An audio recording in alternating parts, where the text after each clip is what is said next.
Welcome to Faith in Vegas, presented by KEEN TV 17, a program to inspire and inform our viewers about the unique community in which we live. Hey guys, welcome to Faith in Vegas. I'm your host, David Lee. Today we have a very special guest, and you know what? All the guests are special, except this one's a little bit different. This is Shawn Felipe. Shawn, thanks for being on the show, man. Thank you. You just got off the plane and like, hey, be on the show. Exhausted right now. So, I've known this guy since the beginning of my stand-up career, even before that began. And I saw him on stage. I was like, dude, this guy's hilarious. I got to learn from this guy. Maybe you make him my friend or something, you know? And it happened, so that's awesome. That's good, Dave. Thanks for setting me up. I brought my slippers, shorts. I was like, hey, just come by. Hey, this he's from Hawaii. His flip-flops, or slippers as you call it, are reminiscent of Hawaii. So, you fit the demographic. That's right. This is the 9th island. This is nice, this place. Thank you for having me. No problem. So what brings you to Las Vegas? Well, I came here to do this interview with you, David. Just for me? Just for you. Also, came to do a show at Planet Hollywood. Nice. Yes. Where exactly in Planet Hollywood? I don't know. I don't know where the showroom is. I'm just gonna show up and look for the showroom. Do you know where it is? I know where it is, but please tell me after the show, after this interview, you can tell me where it is so I can be there on time. All right. I missed gigs before. I have. Yeah, and Planet Hollywood's a pretty big hotel. If you'll get lost. Yes. If you don't know where you're going. Yeah. Okay. All you gotta do is go around and then make a left, go upstairs, and it's right there. Oh, it sounds easy. We're good. So how long have you been doing stand-up? 13 years now. 13 years? I just like thought about it and I was like, 13 years. That's kind of a long time. Yeah, man. Yeah, you can't do anything else after that. Yeah. Unless you segue into like motion pictures or stuff like that. Yeah, and you've done some of those, right? Did some of those, but my talent doesn't really take me to the places that I wanted to be. But you were an actor for a while. Yeah. Well, this year I'm gonna try to work more on that and slow down on the touring gigs. Mm-hmm. I just did a couple runs and it's really hard. Yeah. It's gone for like 3 months. Yeah. I remember you and I did a movie together. We did Battleship. Yeah. Dude. Yeah, we were Japanese sailors. Yeah. Do we look Japanese? You look Japanese. A little Japanese. You look like the Ring. Yeah, okay. Long hair, Yeah. So, you grew up let me switch gears a little bit. You grew up with a little diverse religious background, right? Yeah, I'm mixed ethnicities, Mm-hmm. French, Thai, Filipino, Spanish. Yeah. Yeah. What does that mean? So if I was a girl, I'd be very pretty. TV Land, you can Google it right now. I'll give you a dramatic pause. Okay. All right. And I grew up, multi-ethnic household. My mom's Thai, my dad's Filipino. Yeah. But he was born in America, in Hawaii, So it brought like different cultures together. Yeah. And it was hard for me because I want to listen to my mom, listen to my dad because, he was Catholic. My mom was Buddhist at the time. Yeah. She's Christian now, but it was a little confusing to see that. So you grew up with as a Buddhist with your mom and a Catholic? My dad, I went to Catholic school, Sunday school, went to Catholic church, and then I would walk home from school. My mom's with Buddhist monks, and they're chanting. And I was kind of scared because it kind of looked like Indiana Jones, you know what I mean? Yeah. It's like, Mom, shut up, like they get your heart and stuff. And then I was like, so I was very confused to what to believe in, Yeah. But it was interesting. That had to be really interesting, like especially as a child. You know, where did you grow up? I was born in Victorville, California. My dad was in the Air Force. Yeah. Predominantly a white community, you know, like. Yeah. So if they ask me, what are you, Shawn? I would just say, other. That's my box. and Did you bring any friends over to the house? I brought friends over to the house. I really didn't like going to school, especially field trips, because, you know, everybody has sandwiches and pizza. Here I am with evil jungle curry and sticky rice. They're eating with utensils. I'm eating with my hands. You know, it was very cultural shock. Like, I would never want to eat in front of people. But now Thai food is very popular. Yeah. You know. Yeah. Everybody's on the bandwagon. Yeah. But they eat the most white thing, like pad thai. Yeah. That's You know, my spring favorite. rolls. You know, Yeah. like the safe things. You know, if you really eat Thai food, pretty sure white people wouldn't eat it. you know, it's pretty hot, pretty funky. You know, Yeah. Yeah. but tastes good. Nice. So when your friends came over, like, did you like what was the weird part about bringing your friends over? Well, the main ingredient to Thai food is fish sauce. Yeah. You don't know what fish sauce is. You don't know what it smells like. Dig your butt. I don't know if can I say that here? You did. You Yeah? just did. Yeah. But you know, that's the equivalent. It's like a butthole in a bottle, and you know, I used to walk from school. We could smell my house from the bottom of the street. Yeah. We used to get embarrassed, you know, and I would lie to my friends. Hey guys, let's go to the swings. My mom will come out of the house. She was like, Shawnee, why you don't want to come over? Because it smells like a butt. Let's go, guys. Let's get out of here. Birthdays sucked at my house because Thai people don't bake cakes. I don't know if you know. They have like banana tapioca pudding, you know? Yeah. Yeah. Yeah. I wanted a cake. There was no cake. My mom put candles in the pudding. Happy birthday. Why you cry all the time? You cried? Yeah, I cried, and it's like because nobody's here, Mom. You know, it's like blow the candle, make a wish. Wow! Oh my gosh, that you had an interesting child. I can see why you're a comedian now. Yeah, life is crazy. It's very crazy. I think comedy is a reflection of my life. You know, it's good for me to vent out, and I love to tell stories too, and I like to talk about my problems. It's a cathartic way to get through your problems and kind of like your self therapy through. Yeah. Like laughing, you heard of that. Laughing is the best medicine, and you know, like it's like it when you go through something, you actually think like, oh, you know what, someday we can laugh about this. Yeah. You had situations like that, right? Yeah. But during the time, it's like, man, this blows. Yeah, but so it's a good way for me to get through, and hopefully people can see my side of the story and kind of laugh with the pain that I go through. Yeah. You know, Man. it's an interesting thing. That is awesome. And guys, that is awesome. We're going to hear a little bit more from Shawn after the break. I'll see you in a bit. Men and women treat engagement different too, you know? You notice, you know? I remember I asked her, do you want to get married? She got excited. She was like, oh my God, yes. I'm going to tell all my friends since I knew since the first grade. I told my friends we were going to get married. They treated it like somebody died. Hey, did you hear about Shawn?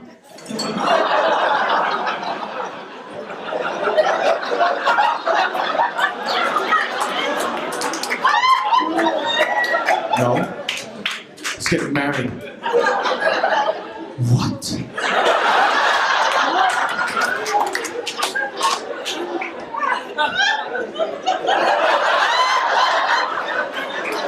I just saw him the other day.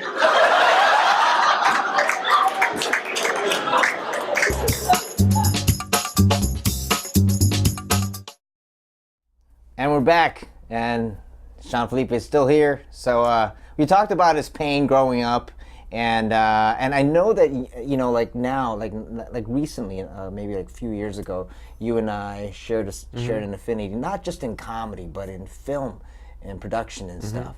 I know that you've been part of a church family in Hawaii. What church was that? It was New Hope, Yeah. the Honolulu branch. And what did you do with them? Well, I helped with their multimedia. I believe at that time I was studying film and TV, and I did some internship for them, and I worked for them, and we put the sermons on television and online. Yeah. We did like live TD work, camera one, take one, all that stuff. Yeah. Setting up the whole theater, rigging up all the camera and the electrical system. It was pretty full-blown production. It was pretty good. Man. Yeah, it was cool. Like, it would be so easy to just set up a comedy special. It doesn't take that much. You just need the manpower and the equipment. That's true. Yeah. Yeah. You were serving at the time, and you were still, of course, you were pursuing your life dream as a stand-up comic. What did you find it difficult to be a Christian and a comedian at the same time? It is very different. I've finally learned that, like, to be Christian doesn't mean you have to have your craft to be totally different. Yeah. I mean, you are the reflection of your life, and you are life, so you share everything. I mean, just as long you don't like be crazy and like be vulgar and stuff like that, but if it's like real and just gut-wrenching, like real things have happened to your life, death, divorce, all that stuff, all these people in the church, they don't want to talk about it, but they go through it, and that's why you go there, because you're broken, and that's what you're looking and seeking, God, and God is closer to the brokenhearted, right? So it's hard to find your voice when you have these two sides. That's true. You just mentioned divorce, and I know that has been a part of your life. What were some of the things that you learned from that marriage? Oh man, failure, divorce. I felt really bad, like I failed, but in actuality, like, that's when I knew I was American. Because like there's so many people who did divorce. I mean, it's like you're American. Yeah. So I felt better. But of course, it's not a bad thing. I don't like, but it is a bad thing to me to divorce and break a marriage. But that was my way to laugh. I was like, hey, I'm American. It made me laugh, and I was like, oh, that might be funny. Yeah. Sometimes I don't even care if it's funny to others, but it makes me laugh, and I kind of get through the failure. I still have a hard time doing that. Yeah. I still have that failure. I don't like telling people too much. Oh man, yeah. And then you kind of talk about that in your set, because that's where you during the time that was your pain. Slowly, it's weird now. Slowly, the pain's gone away. And I don't want to talk about that anymore. Not because I think it's like I need to talk about something else, which is kind of bad, because like I talk about all the bad things that have happened. It's like there's nothing bad happening in my life, so it's like, well, what do I talk about? So I'm in that middle area. Okay. So that's why I'm kind of like trying to do some new material and see a lot of soul searching. Soul searching. Yeah. Yeah, you gotta do that. You gotta do that. In fact, right now, while you're soul searching, I'm gonna let our audience soul search themselves through the commercial breaks. So we'll be right back. Here's a test of true love, Yeah. If you're really in love, like you there. Do you fart in front of him? No? Not in love yet. That's what you do. Go home, fart under the blanket. He's gonna say, "What's that smell?" And that's when you say, "Love."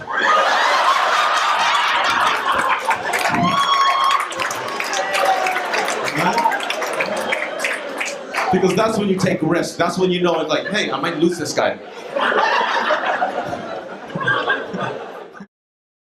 Hey, hope you search your soul, because we're back. Yeah, we're back. We recap a little bit. We talked about his journey as a Christian and the things that he's gone through as far as serving, working in the church, and even divorce. Now, through all the darkness and all the things you've been through your life, you pretty much find humor in anything, even the simplest thing. Like even being in an elevator. I heard a rumor about you being in an elevator. I wasn't sure about that. Can you elaborate a little bit more on that situation? Well, this whole thing happened is like when I say like, things happen for a reason, and like sometimes you have like, you just want to, you ever had something bad happen to your life and say to yourself, you know what, someday this will be funny? You ever take an elevator and when the doors close, that's when you realize somebody farted in it? No. Yeah, so I was in this elevator by myself, okay? I'm in the elevator by myself. It smelled like somebody ate a bean burrito, ripped it, and laughed. And that's the procedure when you fart. You laugh. Some people, you guys don't believe me, go home. Fart amongst your friends. Somebody's going to say, hey, man, who the heck just farted? And that's when you look for the guy who's laughing. Right? It's pretty hard not to laugh when you ripped a good one. It's not because it's ticklish. It's because like, woo, that's the best one I ever did. Yeah. So I'm in this elevator, okay, by myself, pushing the lobby button multiple times. We know it doesn't go any faster, but it does help you cope with your problem. Yeah. And the elevator doesn't even go to the bottom right away. Elevator stops halfway. and some guy walks in on me. And I was like, great, this guy's gonna think I farted in here. But I told myself, you know what, just tell this guy the truth. Because the truth will set you free, right? Yeah. So I said, sorry, sir, somebody farted in here. Then I thought, why did I say this? I'm the only guy in this elevator. He's not gonna believe me, right? So I just said, you know what? I just started laughing. And I told him, this is the best one I ever did. That's my way out. It's like, might as well take it. Yeah. That is hilarious. Oh, wow. Yeah. And this is real. Yeah, it was a real story. Yeah. He wasn't that nice though. Yeah. And you got to the bottom floor. Got to the bottom floor, got out, and it's like, whew.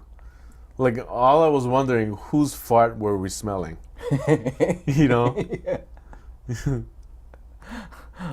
Guys, check him out. This comedian Shawn Felipe. He's gonna be here in Vegas, not just this week, but he's gonna be performing in Vegas more often because he's gonna kill it. So, Shawn, if people wanted to find you on social media or a website, how can they find you? Well, they can go to my website, ShawnFelipe.com. Phonetically, you can spell it out, Google it. It's right next to the pretty girl, and the Facebook, Instagram, all that stuff. Twitter. I don't really do Twitter too much. It's too much work. So much work to do that. I don't even have enough time to do my own stuff. I mean, I don't have to do Twitter, but you can find me on that. Just Google it. All right. Yeah. All right. Cool. Yeah. So, and I'm sure we have some people that are watching that might want to that might be inspired to do some stand-up. No. Good job. It's too hard. That's your advice? It's hard, man. Yeah, it's true. It is pretty difficult. I've done it for 10 years myself, and it's like, why am I doing this every day? Yeah, it's hard. Yeah. It's hard to work. Yeah, so that's cool. So, guys, that's Shawn Felipe. You know how to find him. You know where to watch him. You can find his YouTube, his everything, his social media right there on the screen. So, thanks everybody for watching Faith in Vegas. That's Shawn Felipe. I'm David Lee. Aloha. Thanks for watching Faith in Vegas, a presentation of KEEN TV 17. We hope you've enjoyed today's program, and we'd love to hear your comments and suggestions for the show. You can contact KEEN TV 17 at the address on the screen.